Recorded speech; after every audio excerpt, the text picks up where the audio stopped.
Les doy unos minutitos a ver si se terminan de conectar y arrancamos con lo que quedó de la clase pendiente respecto a causalidad.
Bueno, buenos días de nuevo a los que no estaban cuando lo salvé la primera vez.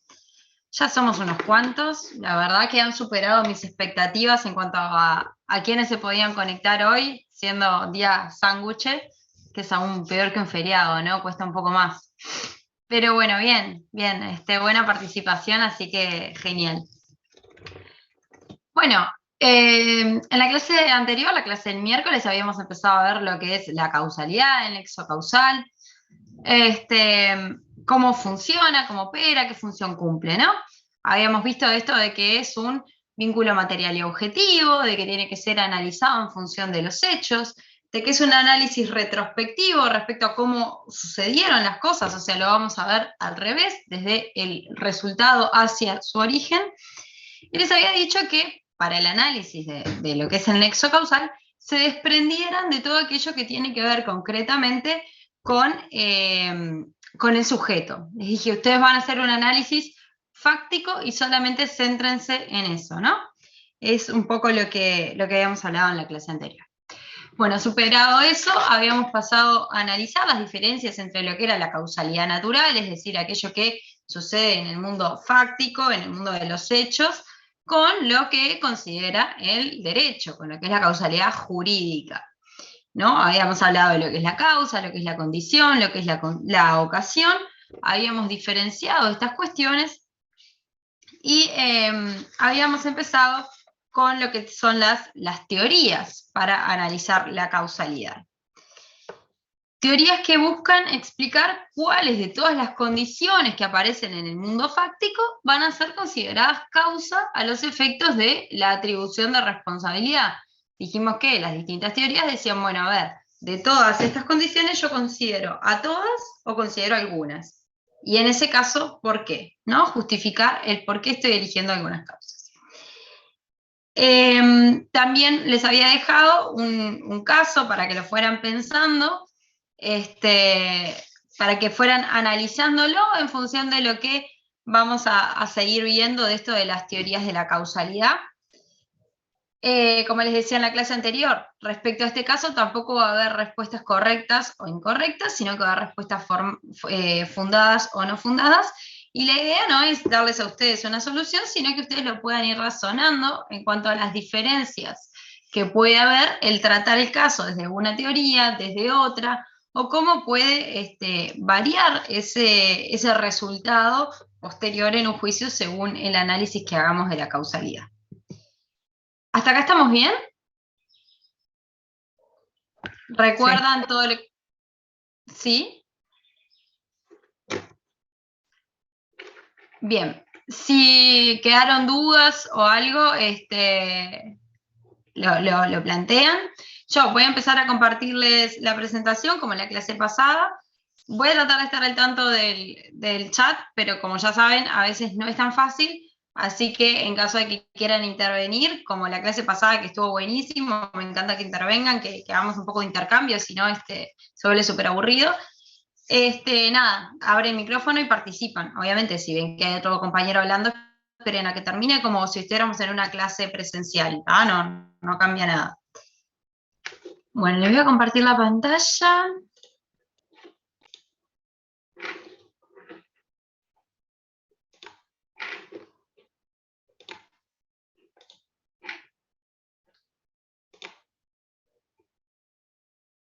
Ahí estamos, ¿no? Voy a traer el chat. Listo. Bien. Bueno.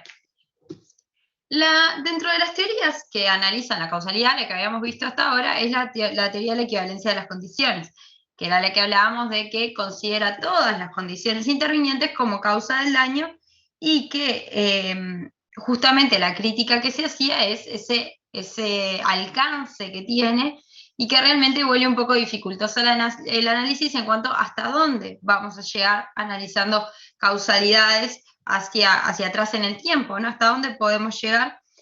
Y habíamos dicho que en nuestro sistema esta teoría no tendría mayor validez o no tendría mayor aplicación porque nuestro artículo 1331 del Código Civil así lo impediría, porque en realidad el artículo 1331 justamente nos habla de que la atribución va a ser proporcional, y esta teoría, habíamos hablado, y es importante que lo tengan en cuenta, esta teoría no permite un análisis de proporcionalidad.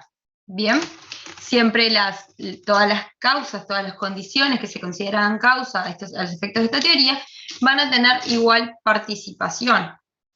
Y esa era una de las críticas que se hacían, que impide tomar en cuenta una mayor o menor intervención causal. ¿Está? Siguiendo entonces con estas teorías, vamos a pasar a este otro gran grupo, digamos, que son las que sí distinguen entre causas. Es decir, estas teorías, este conjunto que vamos a ver ahora, que son distintas entre sí, dicen, bueno, está bien. Hay un montón de condiciones que intervienen acá, pero yo voy a tomar algunas y voy a distinguir entre ellas. Entonces, voy a tomar algunas de estas condiciones como causa. y las voy a tomar de distinta manera. ¿Y cuál va a ser aquella condición que yo considere como causa? Bueno, ahí entramos a cada una de las teorías. Así la teoría de la causa próxima, que es la primera que tienen ahí, la teoría de la causa próxima tiene su origen en lo que es el derecho anglosajón. Tal vez tiene también mucha relación con lo que es la idiosincrasia, el pragmatismo de los anglosajones, y por eso también es donde realmente esta teoría se ha sentado y ha logrado un desarrollo. No es una teoría tan recibida entre nosotros o en otros sistemas más similares a nuestro, pero sí tiene su vigencia en estos sistemas. ¿Qué implica la teoría de la causa próxima? La teoría de la causa próxima dice, bueno, yo voy a tomar como causa aquella que en el tiempo, que cronológicamente fue la anterior al daño. Es decir, yo tengo una sumatoria de condiciones, pero voy a tomar como causa la más inmediata al daño, la más próxima al efecto dañoso. ¿Sí? O sea, si aplicáramos la causa próxima al ejemplo de este señor que falleció en el caso que yo les contaba, diríamos que aplicando directamente la teoría de la causa próxima, ¿cuál sería la causa? La caída del techo. Buen día. La caída del techo.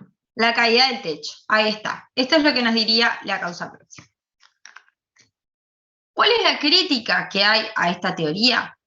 Bueno, la que a ustedes se les ocurre, que estoy segura lo están pensando. Bueno, no siempre lo último que acontece es lo que explica el daño, no siempre lo último es lo más influyente en esa consecuencia dañosa. Y bueno, justamente tendiendo a esa crítica, que es una crítica importante, es una crítica fuerte, la teoría se ha flexibilizado. Y entonces ahí entran a jugar dos variantes, si se quiere, que se llama el last clear chance of prevention, que a lo que refiere es quién fue el último que tuvo una posibilidad cierta de prevenir ese daño. Es decir, no solamente cuál fue la última causa, sino cuál fue la circunstancia que se pudo haber evitado y no se evitó, con la que se pudo haber evitado la ocurrencia de ese evento que determina el daño, como último evento interviniente en esa cadena causal. Bueno, como un poco para flexibilizar, decir, bueno, no fue que sucedió este hecho, sino que este otro no se llevó adelante y ese lo podría haber evitado. Con eso se puede salir un poco de lo que es inmediatamente anterior, cronológicamente hablando. Disculpe, profesora, ¿puedo repetir esa variable porque me perdí? Sí, se los voy a escribir en el chat, porque como les decía, es un desarrollo anglosajón, entonces como que la variante en sí tiene una denominación en inglés que se los voy a escribir, y sin perjuicio de eso les repito lo que dije ahora. Es last clear chance of prevention. Ahí se los mando. La idea es quién tenía cuál era el hecho que se podía prevenir, cuál era la última posibilidad de prevenir ese hecho concreto que fue el que determinó el evento dañoso. ¿Había una mano levantada? ¿No? Bueno, sigo. La otra variante para flexibilizar lo que es esta teoría refiere a la previsibilidad del daño en la conducta del ofensor. Es decir, bueno, esa conducta que fue la que determinó el evento dañoso, no era previsible que generara este daño. Esto en inglés se transcribe como foreseeable. Consequences of defendant's conduct. Foreseeable consequences, ¿está bien?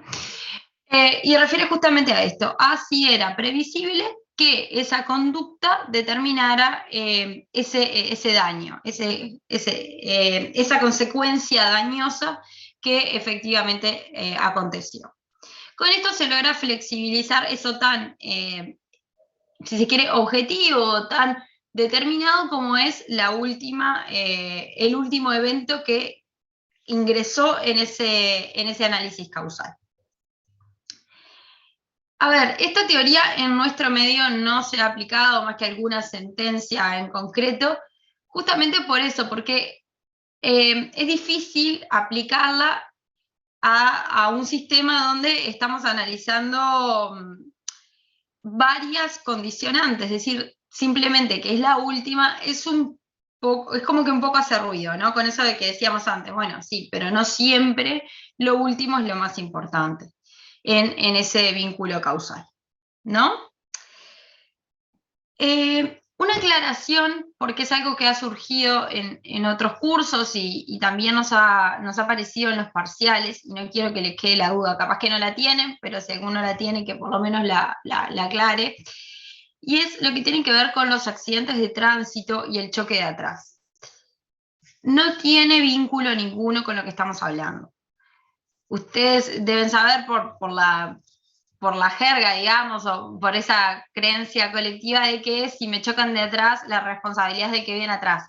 Bueno, eso no tiene nada que ver con la causalidad próxima, no es que es porque es el último que chocó, no. Ahí hay unas presunciones en la ley de tránsito, que son presunciones respecto a la responsabilidad del zaguero por no haber mantenido una distancia prudencial. Por favor, no se queden con la idea de que es un tema causal. No, hay un tema de presunciones en la ley de tránsito que en su momento, si nos da el tiempo, veremos algo más relativo a la ley de tránsito, pero no tiene vínculo con la causalidad próxima. No es una aplicación de la causalidad próxima ni viene por ahí el tema. ¿Está? ¿Quedó claro eso? Sí, Bueno, profesora, asumo sí. que eso es un sí. Ahí va. Profe, una consulta. Sí, adelante. En este caso que estábamos hablando, por ejemplo, un caso podría ser, supongamos que, no sé, hay una carrera y la empresa que vende los frenos de los autos vende justo un freno que estaba defectuoso y, por ejemplo, cuando los mecánicos lo fueron a arreglar el auto, no se percataron y luego hubo un accidente. No se podría, por ejemplo, reclamar a la empresa porque el mecánico, por ejemplo, lo vio o lo puso de repente sabiendo que estaba mal y según esa teoría, esa sería la Bueno, causa. tranqui, muchas gracias. Bueno, todos los Gracias, casos, muchas gracias, no hace falta. todos los casos Estate se atento pueden porque no, cuando analizar. me vaya me lo robo. Profe, hay un micrófono Hay prendido, alguien que creo. tiene el micrófono abierto y ¿Presencial? Sí, creo que sí, con Manuel, Cabaño, creo. creo que es, a ver, no, Ya se no silenció veo el quién es profe. que tiene el micrófono abierto, pero por favor apaguen los micrófonos y más si están hablando de otra cosa que no tiene nada que ver. Bueno, no, respecto al caso que nos planteabas, todos los casos pueden analizarse desde el punto de vista de las distintas teorías. Justamente lo que implican las teorías no es el análisis de ciertos casos, sino distintos análisis de los mismos casos. En esta situación que tú planteas bueno, un auto de carrera que tiene una falla en los frenos y no lo advierten los mecánicos, bueno, según la teoría a la que te afilies, va a ser la atribución que vas a hacer. Si el evento dañoso va a estar relacionado con la falla en los frenos, y bueno, sí, probablemente puedas decir, bueno, pero quien tenía la última oportunidad de darse cuenta de ese defecto eran los mecánicos en el momento que instalan esos frenos o que, no sé, los revisan o lo que fuere. Y bueno, no tuvieron la precaución de hacerlo, no tuvieron el cuidado necesario para llevar adelante esa conducta que era la que podía impedir que se diera ese evento dañoso. Entonces, bueno, sí, entiendo que el daño se explica por la falta, por el no chequeo de frenos de parte de los mecánicos, ¿está? De parte de los mecánicos ya no se ingresa en otro ámbito, ¿no? Ya no se ingresa en lo que es factor de atribución y el sujeto responsable. Pero lo que sí podemos decir es, bueno, quien podía evitar la ocurrencia del evento dañoso eran los mecánicos realizando un chequeo, no se hizo el chequeo, entiendo que esa es la causa, el no haber hecho el chequeo en tiempo oportuno, ¿está? Pero ya les digo, las teorías sirven para cualquiera de los supuestos.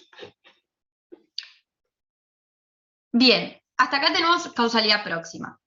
¿Cuál es la otra teoría? La causa eficiente. Ahí nos decía Ana Cabral si este es el eficiente. No. La causalidad eficiente es lo que estamos ingresando ahora. y nos habla de cuál es la condición más activa para la verificación del daño. ¿Qué hace la causalidad eficiente? Analiza todas las condiciones, ¿no? Todas las condiciones que se vienen dando hasta el resultado dañoso. Dice, bueno, a ver, de todo esto, si yo extraigo esta, todo lo demás no se da. Entonces entiendo que esta condición que extraje de ese curso causal es la más eficiente, porque es la única que sin ella no se habría producido el daño. Es la causa que de por sí es determinante del daño. Las demás colaboran, ¿no? Las demás condiciones colaboran a favor de la producción o sin evitar su producción, pero hay una que es la que explica concretamente la ocurrencia del daño. De forma que si yo la extraigo, el daño se da. Esto implica, la teoría de la causalidad eficiente, implica una selección, según lo que se dice, la actividad de esa condición, la calidad de esa condición. Tiene que ser aquella que, por su efecto, genera el daño. Esta teoría fue sustentada entre nosotros por Peirano, quien entendía que es causa aquella condición que rompe el equilibrio entre los factores favorables y adversos a la producción del daño. En esas condiciones generales que tenemos que analizar, hay algunas condiciones que son factores favorables, otras que son factores desfavorables a su ocurrencia. Dice, bueno, hay una que rompe el equilibrio, que cumple un papel preponderante, y por tanto entiendo que esa es la causa eficiente del daño. ¿Sí? ¿Por qué dice eso Peirano? Peirano se toma en consideración lo que es el artículo 1331, inciso segundo, que lo vamos a leer, ya lo habíamos leído, que dice: no es aplicable esta regla cuando el daño proviene de cuasi delitos, sus autores responderán proporcionalmente. Bueno, de proporcionalmente, Peirano extrae que va a haber una causa que va a ser más eficiente que las otras y que va a tener una proporción más importante que las demás condiciones en la ocurrencia del daño. Gamarra contesta esto, algo que creo que a ustedes les debe pasar también, de decir, bueno, el artículo no dice tanto, ¿no? El artículo dice proporcionalmente, todo el resto está bien, pero no lo dice el artículo. Y por ahí pasa un poco la crítica a lo que sustenta Peirano. Pero esta sí es una teoría que se utiliza en nuestro medio, que ha sido, que no solamente es invocada por los abogados, sino que también ha sido recogida por la jurisprudencia, y busca este análisis de cuál es aquella causa que es la más activa. ¿Cuál es la consecuencia de aplicación de esta teoría? Y bueno, que la proporción de causalidad, la proporción en la relevancia que tiene esa condición como causa, va a influir en el grado que luego se le va a atribuir en el nexo causal a esa causa. Entonces, la influencia va a ser proporcional y por tanto la distribución de la responsabilidad en una fase posterior, cuando ya tengamos asignados a los sujetos y demás, ahí vamos a tener una proporcionalidad en lo que va a ser la reparación del daño. O sea, aquí, ¿qué pasaba? En la teoría de la equivalencia de las condiciones no teníamos proporcionalidad, todas las causas respondían al 100%, ¿no? Todas las causas respondían del 100% en partes iguales, ¿no? Se repartía entre todas. En la teoría de la causa próxima vamos a tener una sola, entonces en ese problema no entramos, porque va a ser la última va por el 100%. En la causalidad eficiente nos dice no, acá vamos a repartir proporcionalmente con la influencia en el curso causal. ¿Se entendió?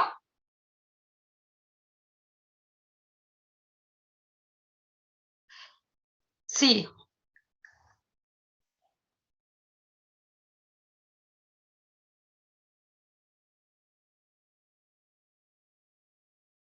Ahí está, lo vamos a ver ahora, sí. Lo que pasa aquí es que como podríamos llegar a tener más de una causa eficiente y se van a distribuir proporcionalmente, no habría, a ver, la solidaridad la vamos a ver, la van a ver cuando vean factor de atribución, porque es respecto también a lo que habla el 1331, cuando hay dolo y cuando hay participación de varios sujetos. Lo que estamos viendo ahora es en cuanto a la atribución causal. Entonces, en la atribución causal, la consecuencia acá en este caso es la distribución proporcional en cuanto a la causa. Lo que tiene que ver con solidaridad y responsabilidad in solidum, lo vamos a ver ahora en un ratito cuando veamos lo que es la causalidad plural. Porque ya ahí tenemos que analizar a los sujetos. ¿Sí? Esta entonces es la teoría si en esta teoría se da que la causa es una sola, entonces esa responde por el 100%, sí, sí. Si hay una sola causa, aplicando cualquiera de las teorías, esa va a ser la causa. Si podría ir más despacio, sí, buenísimo, díganme porque yo a veces me acelero. Siempre que tengamos una sola causa, vamos a ir, esa causa va a explicar el 100%.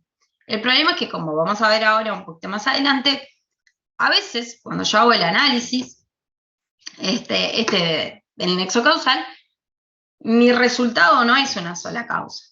Mi resultado es que hay, de todo ese universo de condiciones, hay 1, 2, 3 que tomo como causas. Entonces ahí tengo que ver cómo distribuyo entre esas causas. ¿Sí?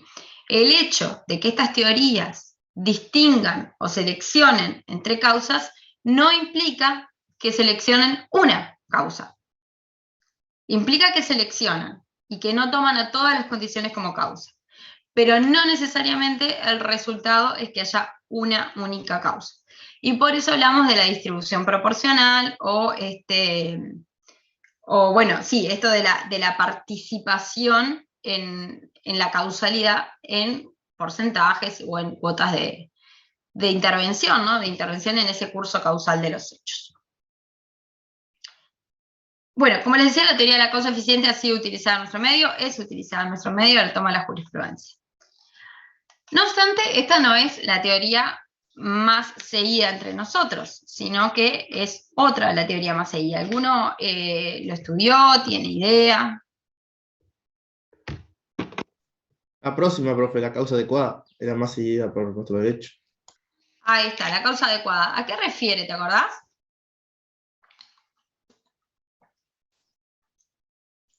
Que de varias causas, hay una que entre todas esas se destaca. No es la eficiente ni la próxima, sino que es la adecuada justamente para ese hecho. Bien. En la causalidad adecuada se entiende que es causa la condición que más probablemente haya causado el daño. La causa adecuada, desde esta teoría, lleva un análisis de probabilidades estadísticas, si se quiere. Es decir, bueno, como habitualmente en los hechos las cosas suceden de esta manera, y cuando suceden de esta manera ocurre un determinado evento, ocurre un determinado efecto, voy a presuponer que ese es el curso causal natural. Entonces, mi análisis es, si ocurrió determinado evento, es porque probablemente sucedió todo esto anterior. ¿Se entiende? Porque yo sé que cuando pasan estos hechos en este orden, y tengo este resultado, bien, entonces cuando tengo el resultado es porque pasaron estos hechos en este orden. Y Profesora, ahí... Sí, perdone, disculpa. Si, o sea, si una persona, por ejemplo, es atropellada, por supuesto tiene unas lesiones gravísimas, pero no muere por eso, muere a lo mejor por decir algo, por una infección intrahospitalaria, o porque en el hospital, bueno, lo más probable había sido el atropellamiento o el accidente. Pero lo que determinó, y hasta a lo mejor científicamente, es una infección intrahospitalaria, ¿qué pasa ahí? Bueno, ¿Sería ir a otra teoría, a la causa más... No, eso es justamente lo que estamos viendo ahora. Va a depender de la teoría que uno tome y de cómo lo pueda fundamentar, lo que va a entender como causa. Eso va, o sea, depende del análisis que se haga de las teorías. Lo importante acá es que ustedes entiendan que estas teorías, a los efectos del ejercicio de la profesión, son herramientas que nos permiten llegar a determinar cuál es la causa del daño. Después, ¿cómo utilizo esas herramientas? Eso ya es un problema del profesional que actúe y obviamente del juez que resuelva. Pero tenemos que verlo primero desde el punto de vista de la teoría que implica ese análisis causal que propone cada una de estas posiciones, para después ver el caso, porque tratar de usar las herramientas antes de conocerlas es un lío. Entonces, sí es una herramienta para analizar esta situación, pero es importante primero conocer a qué refiere la teoría. Y después vemos si la aplicamos, cuál es el resultado. Teixeira. Sí, profesora, yo simplemente iba a decir, a ver si mi razonamiento está bien a lo que estamos viendo, esta causa adecuada. Por ejemplo, en el caso de lo que vimos, que usted planteó, yo podría decir perfectamente que la causa fue porque el doctor procedió a una mala praxis, o sea, el tema de los clavos que le produjo una infección, todas esas cosas, ¿puede ser así? Puede ser cualquier cosa, el tema es fundamentarlo. A ver, justamente, ¿qué voy a entender por causa eficiente? ¿Qué voy a entender por causa adecuada? Es lo que ustedes tienen que comprender en la clase de hoy. Después, ¿cómo lo voy a aplicar al caso? Va a depender de un tema de fundamentación. Cuando ustedes sepan lo que es una causa eficiente, van a poder decir que la causa eficiente fue X. Pero no traten de hacerlo a la inversa. Razonen desde la teoría hacia el caso. Porque si lo hacen al revés, es tratar de usar la herramienta antes de conocerla. Primero, traten de entender a qué refiere la teoría. Sí, Ferreira. Buenos días, profesora. Con respecto a lo que usted está diciendo. Claro, son herramientas que según vos, como defensor de alguna de las dos partes, según lo que a vos te convenga, es la teoría que vas a agarrar. Si yo estoy defendiendo al que murió, voy a agarrar una teoría que me sea más efectiva para mi caso, porque está buscando que se le resarza el daño. Si estoy defendiendo al hospital, voy a buscar una teoría que me defienda la postura del hospital y sea responsable otro. Claro, exacto, pero eso es en una fase posterior. Está muy bien, pero es en una fase posterior. Ahora, en clase, lo que ustedes tienen que entender, y esto es importante no para esta clase, sino para todas las clases, y ha venido pasando antes. Ustedes primero concéntrense en entender de qué estamos hablando. Después traten de aplicarlo.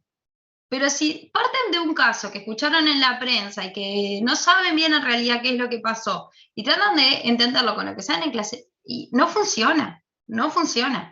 Porque si ustedes primero no entienden cómo se atribuye responsabilidad y en qué consiste cada uno de los elementos, es absolutamente imposible que puedan analizar un caso. Y no es que sea imposible porque ustedes no lo entienden, no, porque es como, es lo que les digo, es querer usar la herramienta antes de saber en qué consiste. ¿Tá? O sea, traten de concentrarse en entender a qué refiere cada una de las teorías ahora, estos efectos, para después llevarla al caso y decir, ah, bueno, mira, si esto funciona así, entonces en este caso el resultado sería tal. Blanco, adelante. Hola, profe. Yo no entiendo, la verdad no entiendo bien la diferencia entre causa eficiente y causa adecuada, porque si quiero llevar cualquiera de las dos al caso que estábamos hablando, como que llego al mismo resultado. Entonces, está bien. El hecho de que haya distintas teorías no necesariamente implica que aplicando una u otra teoría voy a tener distintas causas. Puede ser que incluso aplicando cualquiera de las teorías la causa sea la misma. Va a depender mucho del caso. La diferencia estaría dada porque la causalidad eficiente lo que analiza es cuál causa tiene mayor intervención, cuál es la causa que tiene mayor trascendencia en ese curso causal. Mientras que la causalidad adecuada lo que analiza es, hace un análisis estadístico de probabilidad, es decir, bueno, es más probable que la causa de este daño haya sido X, porque habitualmente cuando pasa X se ocurre el daño. ¿Qué es lo que sucede, Blanco, y por dónde se diferencian? Es que en ese caso en concreto, que estamos estudiando, de repente sí, habitualmente cuando pasa X sucede J daño, ¿no?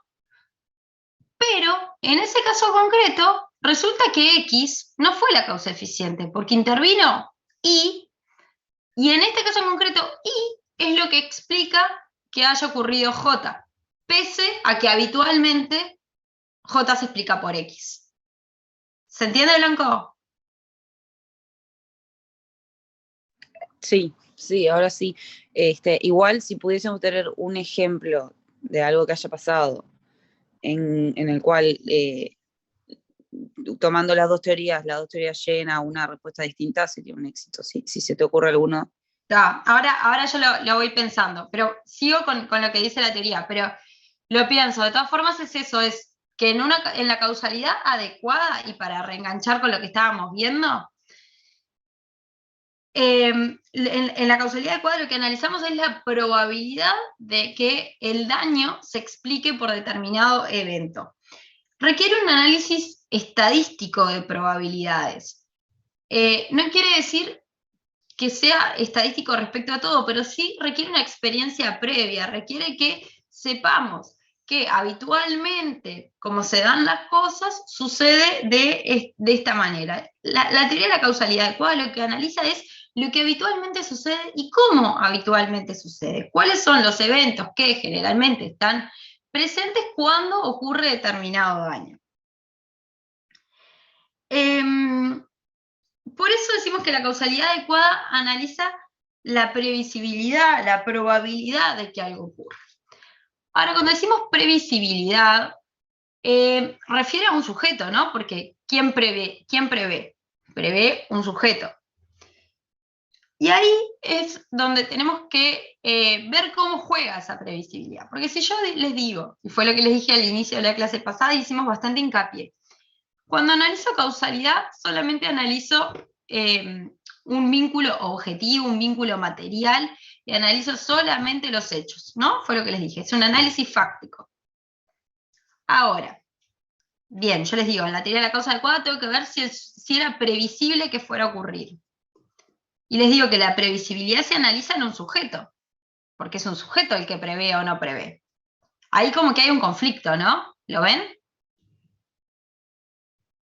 El conflicto de, bueno, entonces sí, tengo que analizar lo que pasa con el sujeto.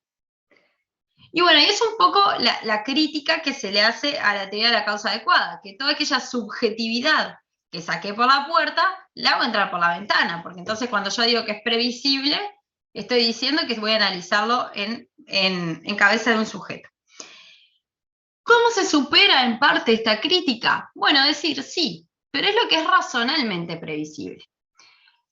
Y acá me gustaría que lo tengan en cuenta también por lo que ustedes van a ver en penal. Estas teorías causales las compartimos en mayor parte con lo que es la teoría penal.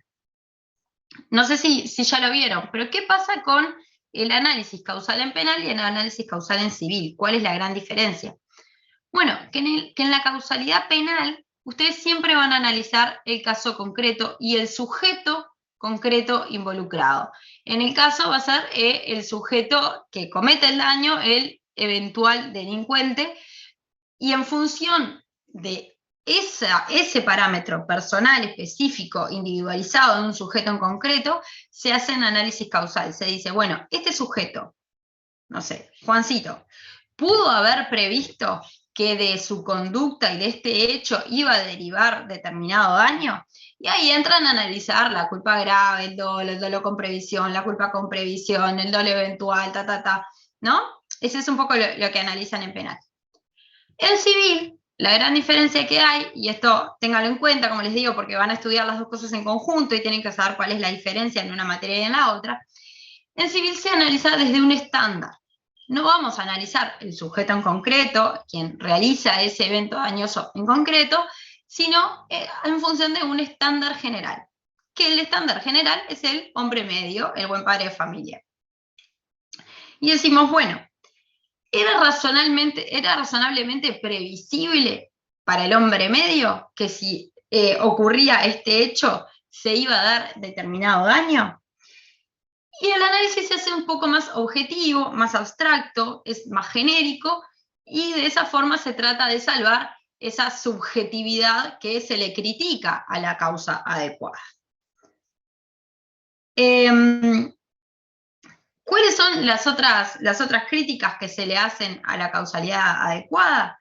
Y bueno, esto que les decía, que es un análisis estadístico. Decir, bueno, pará, ¿tengo que tener estadísticas de todo? ¿Y de dónde saco esas estadísticas? ¿Y quién hace esas estadísticas? ¿Y cuán concretas tienen que ser esas estadísticas? Y no siempre, estadísticamente, se puede explicar todo. Porque lo otro que implica esto es que tengo que tener certeza científica. Porque si yo tengo una estadística es porque ya ocurrieron estos hechos, porque ya están científicamente analizados, y están tan analizados que hasta los tengo hechos, los tengo numerados, los tengo identificados, los puedo clasificar. Entonces requiere que tenga un conocimiento previo. Sí, Melanie. No, digo, por ejemplo, cuando usted habló de certeza científica, capaz que me estoy yendo para el otro lado, pero por ejemplo, la infección intrahospitalaria, si tuviera certeza científica de que eso lo iba a matar, entonces en realidad ahí habría más causa, digamos. Si hay una no te entendí. Claro, no, capaz que me estoy yendo por las ramas. De la certeza científica, por ejemplo, el tema de la causa, ¿no? La causa del deceso. Más allá de que haya sido porque se le cayó un piso encima, capaz que científicamente se prueba que la enfermedad intrahospitalaria que él contrajo lo podía matar igualmente. Sí. A ver, la certeza científica implica que haya sucedido antes. Y sí, probablemente eso haya sucedido antes y se puede tener estadísticas de cuáles sean las expectativas de vida o de sobrevida que le quedaban a ese paciente. Como les decía, según el análisis causal que ustedes hagan, va a ser el resultado que tengan en ese caso y en tantos otros.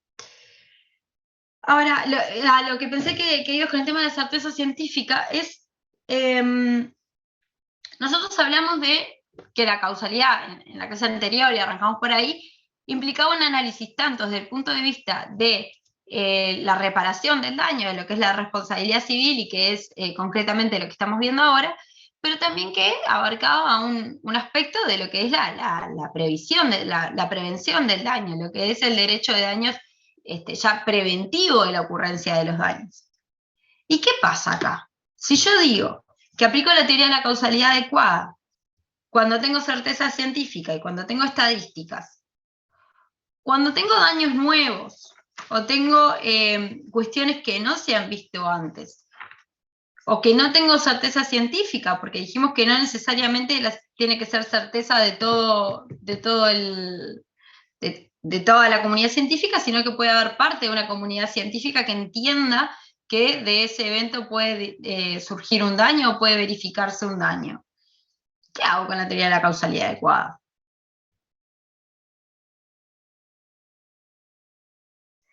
Bueno, parece un poco insuficiente, ¿no? Entonces, lo que se hace también es, de cierta forma, flexibilizar esta teoría. Sí, Pacheco, adelante. No, que yo justamente estaba pensando, por ejemplo, en un daño informático, que es nuevo en el tiempo, digamos. Claro, es lo que pasa con los daños nuevos. Todo aquello que no habíamos visto antes, es muy difícil tenerlo recogido en estadísticas. Por acá alguien ponía en el chat que hay estadísticas de todo. Bueno, no, lamento decirles, Papá Noel son los padres y no hay estadística de todo, ¿está? La realidad es mucho más vasta de cualquier análisis que podamos hacer, y no hay estadística de todo, ¿está? Y esto es lo que nos pasa con los nuevos daños, no tenemos estadísticas. Entonces, lo que tenemos que hacer es, la causalidad probable o verosímil busca esa flexibilidad, decir, bueno, listo, tengo una causalidad probable, tengo una causalidad verosímil, no es la causalidad adecuada de siempre, porque no tengo estadística, pero es bastante probable, bastante verosímil que se ocurre esto, pase aquello, ¿está? Entonces, como es bastante probable, tengo parte de la comunidad científica que me lo explica, probablemente si pasa esto, ocurra lo otro. Y con eso flexibilizamos la causalidad adecuada. Ya no preciso estadística yo no preciso una estadística concreta, sino que lo que estoy haciendo es un análisis de previsión, un análisis de probabilidad, de verosimilitud. Entonces, esta teoría de la causa verosímil, de la causa probable, es lo que sería la adaptación de la teoría de la causalidad adecuada a lo que hace a la función preventiva del derecho de daños. ¿Sí? Es la adecuación, es lo que nos permite que funcione esta teoría en ese ámbito también. Les decía, la teoría de la causalidad adecuada es la más seguida en nuestro sistema, ¿tá?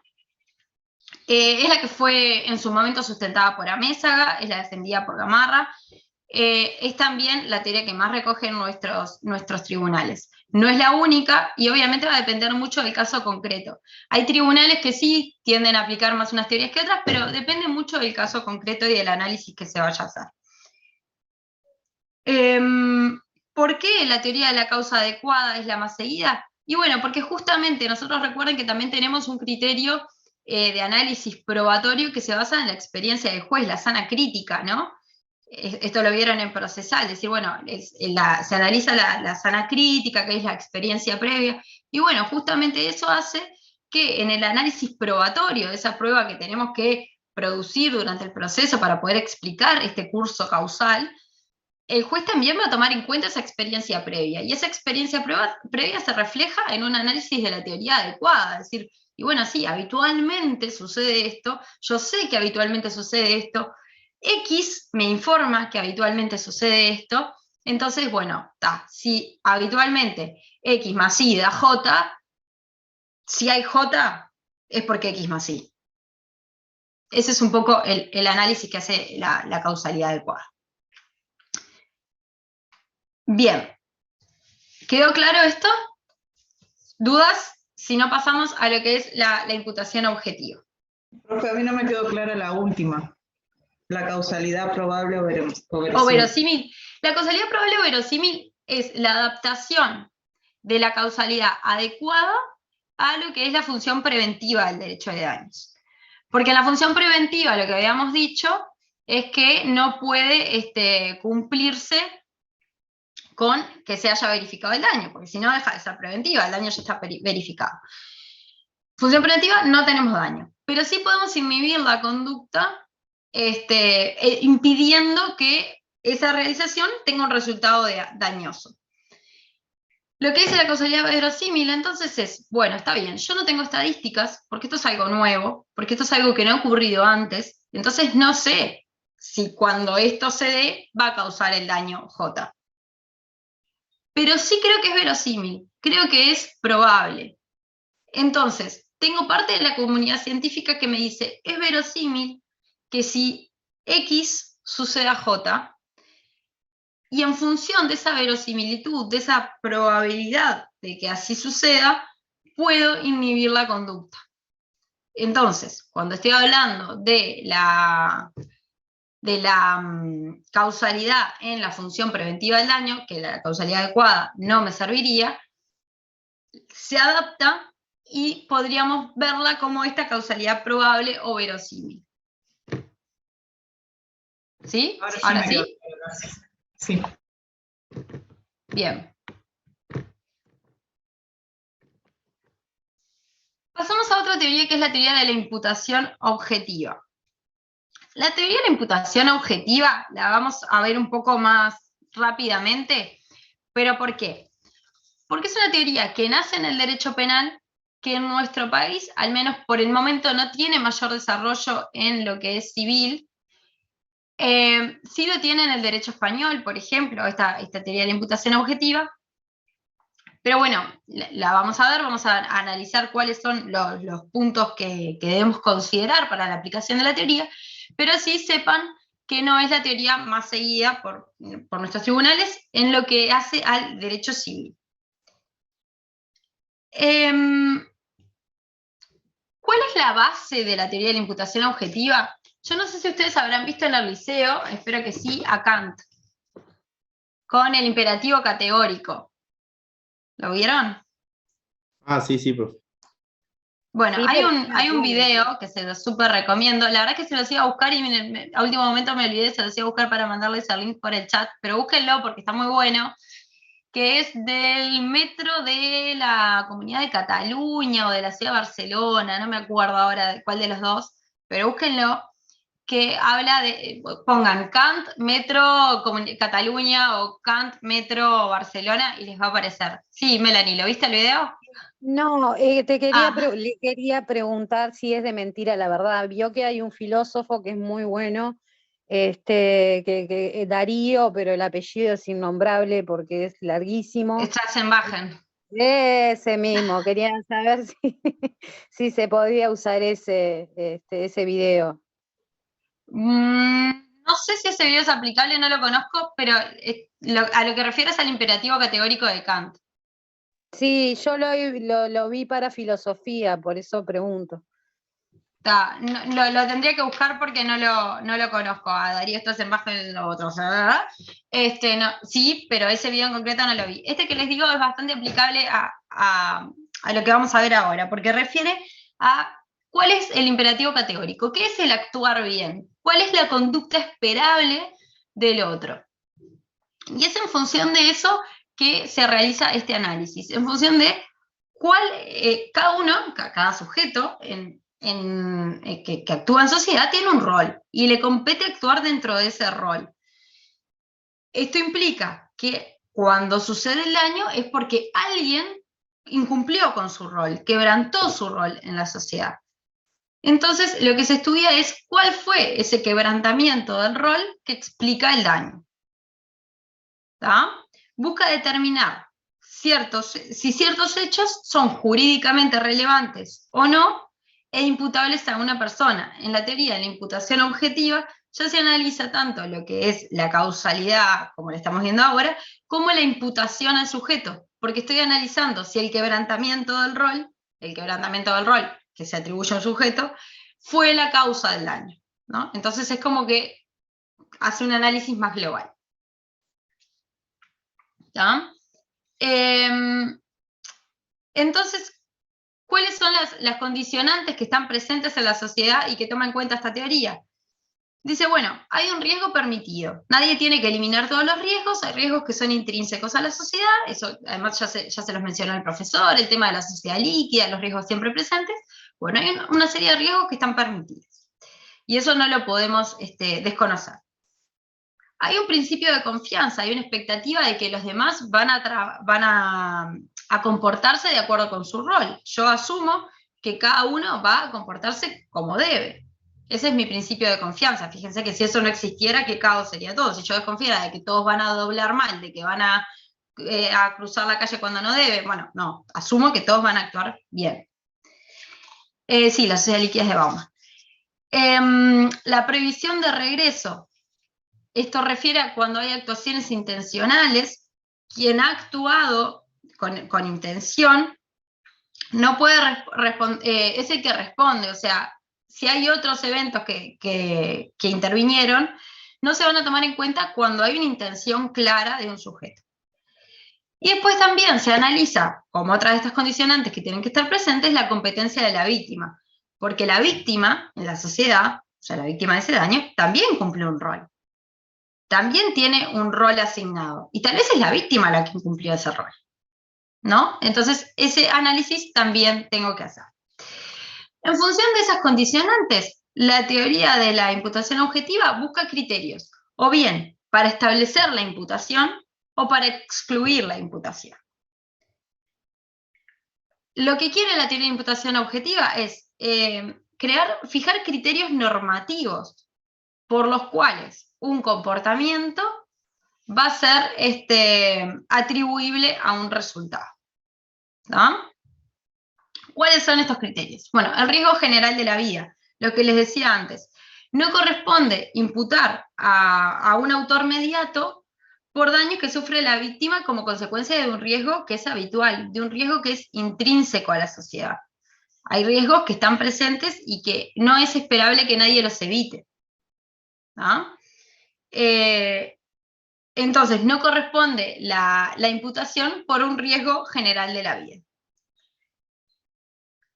La previsión de regreso, lo mismo. No puede imputarse a un sujeto que inició el curso causal si en ese curso causal, está bien, el sujeto lo inició, pero en ese curso causal luego interviene un hecho voluntario, un hecho intencional. Bueno, ahí no voy a ir más, supongamos que el sujeto inicia la acción, empieza el curso causal, a mitad de ese curso causal tengo un evento intencional, bueno, en el análisis que yo voy a hacer, voy a llegar hasta el evento intencional. No voy a ir a lo previo, ¿no? En el caso del paciente que les puse, supongamos que estando internado en el hospital, viene alguien y le pega un tiro, bueno, a ver, ya el accidente no me interesa, ya la mala colocación de los clavos no me interesa, porque tengo un hecho intencional que rompe con todo el equilibrio. El criterio de la provocación excluye la imputación cuando el evento dañoso tenía por finalidad evitar otro daño. Es decir, hay un evento dañoso, sí, pero ese se cometió con la finalidad de evitar otro que hubiese generado otro daño y otro daño incluso mayor. Entonces, no le voy a imputar responsabilidad porque en realidad fue el que previno un daño mayor. Excluye la imputación. El otro criterio es el fin de protección de la norma. Este ya, a mi criterio, es más aplicable a penal que a civil, y lo que dice es, no hay imputación si lo que buscaba esa norma era proteger un bien que no es el que está en relación con el daño acaecido. O sea, la norma buscaba proteger otro bien, no puedo utilizar esa norma que prevía cierta conducta con la finalidad de proteger, no sé, la seguridad pública, no lo puedo utilizar para asignar responsabilidad. El otro criterio es el incremento del riesgo. Excluye un daño cuando la imputación cuando el daño se hubiese producido igual, cuando no hubo un incremento de un riesgo por parte del sujeto. Bueno, y como les decía, la competencia de la víctima. Es decir, bueno, tal vez fue la víctima la que cumplió su rol y por tanto, más allá de todas las condiciones que se dan, puede haber una influencia en la competencia de la víctima. Esperen que no les pasé la diapositiva. Ahí está. Ahí están las condicionantes y cuáles son los riesgos de los criterios que se toman para la atribución. Como les decía, las condicionantes, ya leí la palabra, la condicionante refiere a estas situaciones que están intrínsecas en la sociedad. El riesgo permitido, el principio de confianza, el prohibir el regreso en el análisis cuando estoy hablando de una actuación intencional y la competencia de la víctima. Y luego tengo criterios que me sirven o bien para imputar o bien para excluir la imputación de responsabilidad. ¿Cuál es la regla de clausura? Porque ustedes imaginarán que con criterios tan establecidos hay un montón de circunstancias que nos quedan por fuera. Es decir, bueno, está bien, esto no entra en ninguno de estos criterios. ¿Qué hago? ¿Imputo responsabilidad o excluyo? Bueno, la regla de clausura de esta teoría de la imputación objetiva es la probabilidad por haber sido previsible que esto ocurriera. Es decir, era probable que esto ocurriera porque era previsible. ¿Y a qué les hace acordar esto a ustedes?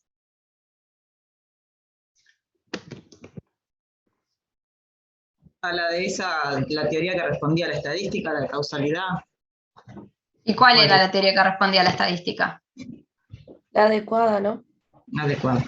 La adecuada. Entonces, por ahí pasa un poco la crítica que se hace a esta teoría de la imputación objetiva. Decir, bueno, está bien, me fijas un montón de condiciones, me fijas un montón de criterios, pero al final del día resuelvo con la causalidad adecuada. Entonces, es como que un poco me complica para terminar resolviendo lo mismo que hubiese resuelto con la causalidad adecuada, y al final termino haciendo el mismo análisis que hago con la causalidad adecuada, porque lo que tengo que estar viendo es si era previsible que eso pasara o no, y si era probable que eso pasara o no. Bueno, eso lo he hecho con la causalidad adecuada y no con la imputación objetiva. Melanie, Aria, tenías la mano levantada. Sí, porque tenía una incertidumbre, pero tampoco quería molestarle toda la clase. No, adelante. Entonces usted quiere decir que, por ejemplo, el hospital lo que quiso fue prevenir un daño, o sea que sería inimputable. Yo no estoy diciendo eso. Con la teoría, con lo que está diciendo. No, yo les di ese ejemplo para que ustedes lo razonen con las teorías. Después las conclusiones a las que ustedes lleguen me son ajenas, o sea, ustedes lo que tienen que saber es fundamentarlo. ¿Pueden aplicar esta teoría? Sí, la pueden aplicar como pueden aplicar esta teoría a cualquier otro caso. Después, ¿cómo la aplican en función de qué criterios de imputación? Eso ya es otro tema, porque podemos decir, sí, en realidad voy a excluir la imputación porque en realidad el daño que implicó la reintervención del paciente fue realizado para evitar un daño mayor, que era que perdiera, no sé, no tengo ni idea si podía pasar, que perdiera la pierna porque le quedaron mal puestos los tornillos. Y bueno, es una cuestión de fundamentarlo. ¿Está? Yo no les digo ni que funcione así ni que deje de funcionar. Les explico a qué refiere la teoría. Por eso les puse el caso al inicio, para que ustedes lo fueran pensando y diciendo, bueno, pero entonces si yo aplico esta teoría, capaz que el resultado es tal, si aplico tal otra, es tal, o aplicando esta teoría, si lo enfoco de esta manera o si lo enfoco de la otra. Para que ustedes vean lo amplia que es la realidad y la importancia que tiene conocer en qué consiste cada teoría y saber cómo utilizarla. Ebuis. Profe, ¿sería tan amable si repitiera la crítica que se le hace a esta teoría? Sí, hay varias críticas, pero una de ellas es decir, bueno, en realidad si la regla de clausura refiere a la probabilidad y a la previsibilidad, entonces, cuando no tengo una solución a través de la imputación objetiva, termino aplicando causalidad adecuada. Y lo que dicen es, bueno, entonces utilizo causalidad adecuada, no utilizo imputación objetiva, porque al final toda la teoría de la imputación objetiva reside en subsidio en ver cuál era la causa probable, en ver cuál era la causa previsible. Entonces, termina siendo la aplicación de causalidad adecuada. Matón. Sí. Sí. Eso no importa, porque yo tengo que defender a mi cliente. Si yo...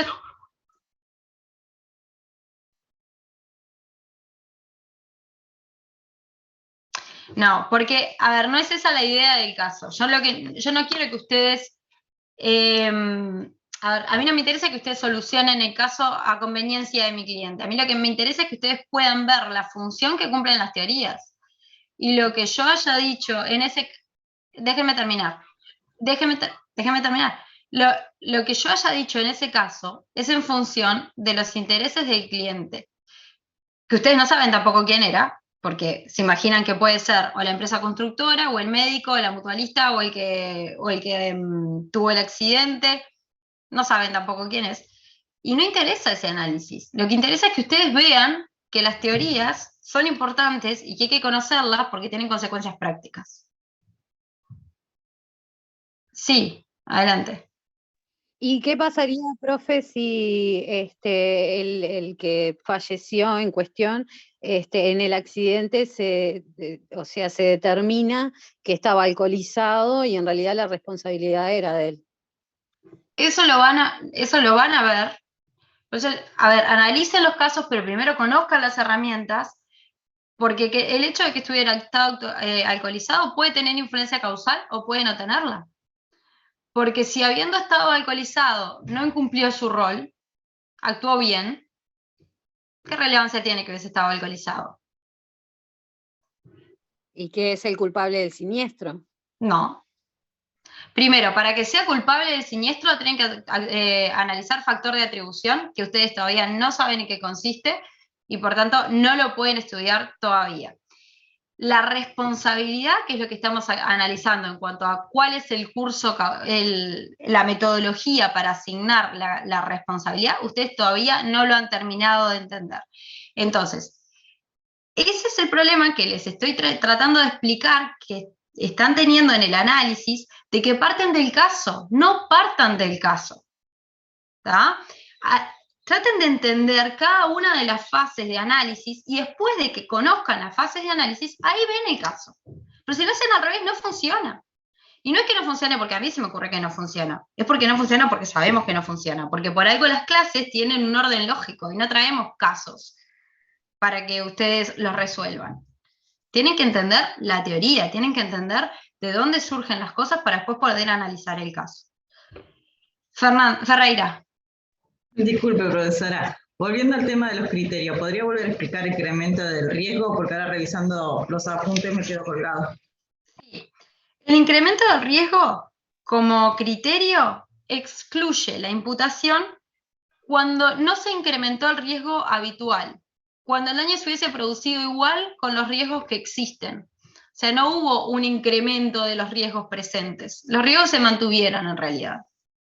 Entonces no imputa responsabilidad, sino que la excluye. Dice, no, bueno, hubiese sucedido igual. ¿Mayo? Sí, hola. No, yo quería, por favor, brevemente, si puedes repasar un poquito esto de la previsión de regreso. No lo entendí mucho, perdóname. No, está bien. La previsión de regreso refiere a que no debe imputarse responsabilidad a un sujeto que dio inicio al curso causal si en ese curso causal, en ese acontecimiento, en esa serie de acontecimientos que siempre preceden a un daño, ¿no? Nunca es un único acontecimiento, siempre hay varias circunstancias que intervienen, dice, bueno, después de que hay una intervención dolosa, intencional, de que hay una intención tendiente al resultado dañoso, no analizo nada para atrás. ¿Ah? Lo que les decía hoy era, por ejemplo, en el caso del accidente, hay un accidente de tránsito, la persona está internada, y mientras que está internada va un sicario y le pega un tiro, y bueno, la verdad que el hecho del accidente ya no se analiza, porque tengo un evento intencional que tenía la intención de terminar con este daño, y esa es la previsión de regreso. No puedo regresar en el análisis, me quedo hasta el hecho intencional. Ah, bien, gracias. ¿Sí? Gracias. Bien. No, por favor. ¿Cuáles son entonces las críticas que se hacen a la imputación objetiva? Bueno, por un lado lo que les decía, la construcción parte del derecho penal, y como ustedes se darán cuenta al aplicar estos criterios, es como que busca más la tutela del imputado de excluir su responsabilidad cuando se dan una serie de condiciones que otra cosa. O sea, nosotros acá cuando estamos en responsabilidad civil, nuestro faro, si se quiere, o nuestro objetivo es lograr la reparación del daño, es lograr la reparación de la víctima, y no proteger al victimario. Proteger al victimario, proteger al sujeto que cometió el evento dañoso, que sí es el interés del derecho penal, que es un derecho de garantías. No es el caso del derecho civil. Entonces, ahí es donde la teoría de la imputación objetiva hace un poco de ruido. Y bueno, y lo otro que les decía antes, que es que los criterios se basan en la probabilidad, en la previsibilidad, y que por tanto son bastante más asemejables a lo que es la causalidad adecuada que otra cosa. Estoy viendo medio por arriba lo del chat, y con las disculpas de los que no están interviniendo y sin querer ser botona, ustedes disculpen, pero si se ponen a discutir entre ustedes en el chat y no prestan atención a la clase, ni entienden la clase ni entienden el chat. Entonces, está bueno el chat como herramienta, pero el chat como herramienta es lo mismo que conversar en clase. Claro, ¿no? O sea, si estuviéramos, déjenme terminar, si estuviéramos en clase y hay 4 o 5 conversando en un rincón, les íbamos a decir, ¿tienen algo para decir, para compartir? Si no, presten atención. Bueno, con el chat lo mismo, ¿tá? Si se ponen a discutir entre ustedes, no se comparten las dudas que de repente tenemos que aclarar para todos, y eso es re importante, que las dudas las planteen para todos, porque muchos compañeros pueden tener la misma duda, pero además se distraen. Entonces, utilicemos el chat con cierta madurez, ¿tá? Chirinos. No, solo le había respondido a la profesora y a la compañera que, o sea, usted está dando un concepto, entonces, como siguen en el mismo ejemplo, entonces no estoy tomando un apunte completo del punto que está usted dando, simplemente por ese lado me iba, pero no es necesario de disculparse ni nada, creo. Es un debate, está bien, se queda un ejemplo, perfecto, pero usted solo dio un ejemplo. Pero Yo lo que les pido es que el chat sí, obvio, lo usen, está para usar, pero usémoslo de forma útil, ¿está? Para discutir entre ustedes, no sé, discutan por WhatsApp. Porque nos distraemos todos, si no. Bueno, esto, lo que tenemos hasta ahora son las teorías, ¿no?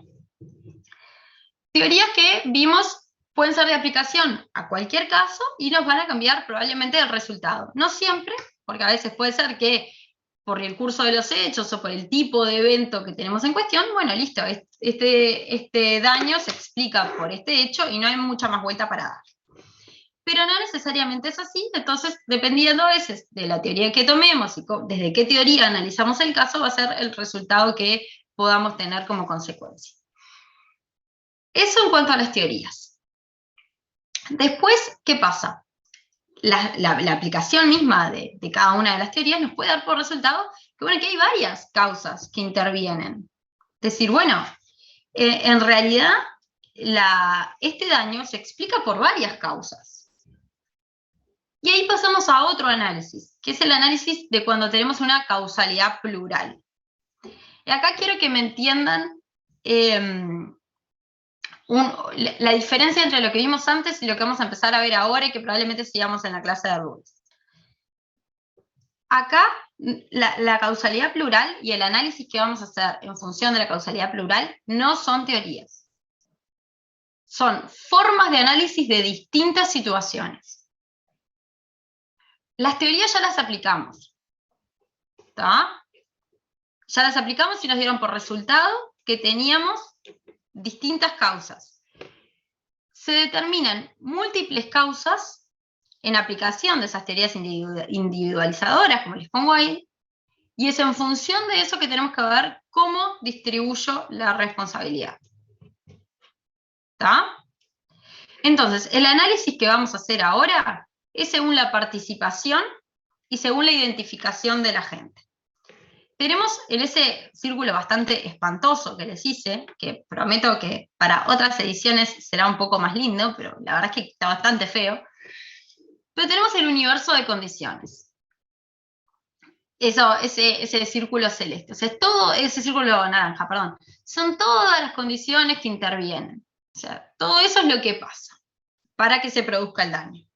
Para la teoría de la equivalencia de las condiciones, todo el círculo naranja sería causa, porque para la teoría de la equivalencia de las condiciones, todas las condiciones tienen el carácter de causa, ¿no? Es lo que habíamos dicho en un inicio.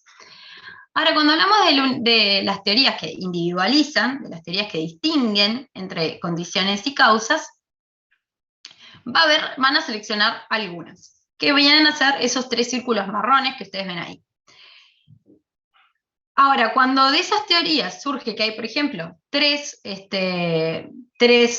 condiciones que se pueden tomar por causa, tenemos un supuesto de pluricausalidad, que viene a ser el círculo rojo. ¿Ah?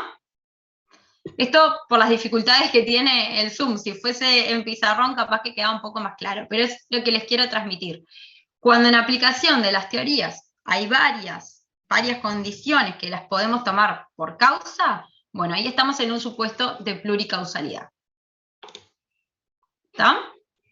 Y lo que vamos a analizar ahora es cómo hacemos, qué es lo que tenemos que tomar en cuenta para ese análisis. Yo les decía, estas son las cuatro formas de análisis que podemos tener en la causalidad plural. Podemos tener un supuesto de causalidad conjunta o común, un supuesto de causalidad disyuntiva, alternativa, que es la que se denomina también anónima. Podemos tener un supuesto de causalidad acumulativa o concurrente, o podemos tener un supuesto de causalidad colectiva. Ahora, cuando estamos ante cada uno de los supuestos, es lo que tenemos que aprender a diferenciar. Es decir, nosotros tenemos un hecho, tenemos un daño. Analizamos el curso causal. Analizado el curso causal en función de las teorías que vimos hasta ahora, de las teorías individualizadoras de la causa, surge que tenemos un supuesto de pluricausalidad, que tenemos, por ejemplo, tres causas. Y decimos, bueno, si tenemos 3 causas, ¿cómo se dieron estas causas para ver dentro de qué supuesto ingresan? Si ingresan en un supuesto de causalidad conjunta o un supuesto de causalidad disyuntiva. Y según en qué supuesto ingresen, van a ser las consecuencias que eso tenga. Entonces, yo les decía, ¿cómo lo vamos a analizar? Y acá vamos a ir redondeando la clase de hoy, me parece mejor que no les quede la mitad colgada, pero sí les voy a pedir que se hagan este cuadrito. A ver, yo soy muy de los cuadritos comparativos, me parece que son súper útiles para estudiar, así que se los voy a ir compartiendo. Y lo que les pido es que después, en el transcurso de la clase, que va a ser seguramente la del lunes, ustedes lo vayan completando. Créanme que les va a servir, que les va a ser útil estudiarlo de esta manera.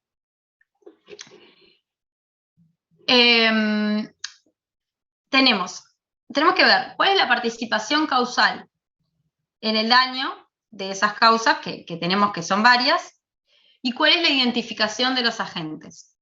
Esos son los 2 criterios fundamentales para analizar la causalidad plural. El análisis se hace en función de esto. Y es en función de esto que vamos a tener distintas consecuencias. Entonces, si ustedes se anotan cada uno de los supuestos, que es lo que tienen ahí en la columna, y establecen en las otras columnas la identificación de la causa, que va a ser si identifica la causa o no se identifica la causa. Identificación de los agentes, si identifican los agentes o no se identifican los agentes. Con agentes quiero decir el sujeto que lleva adelante la conducta que determina el daño, el evento que termina siendo dañoso por ese resultado de daño. Si se identifica o no se identifica la participación en el evento, esto es cuál es el grado de participación en el evento, y después vamos a llegar a cuál es la consecuencia en la imputación.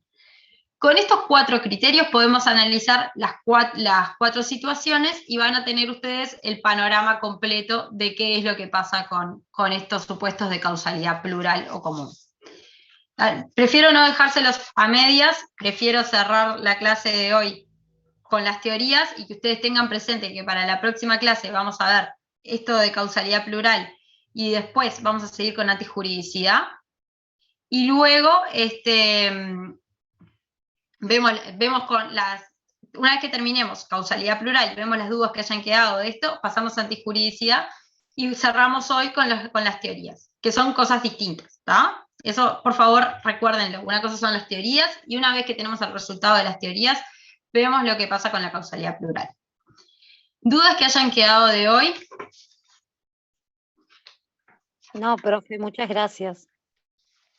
No, a las órdenes, y de nuevo, la idea no es ser botonas, sino que realmente traten de hacer el análisis en orden, si no se les va a volver imposible el curso.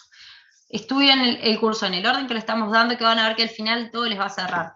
Pero por algo las cosas se hacen de una forma y no se hacen de otra, todo tiene un método, la didáctica tiene un método y el aprendizaje también. Y por eso es que les insistimos en que piensen desde la teoría y no desde el caso concreto, que a veces además son casos que hasta desconocen. ¿Ah? Bueno, disculpen la pesadera de hoy y nos estamos viendo el lunes. Disfruten el fin de semana. Muchas gracias. Muchas gracias igual. Chao a todos.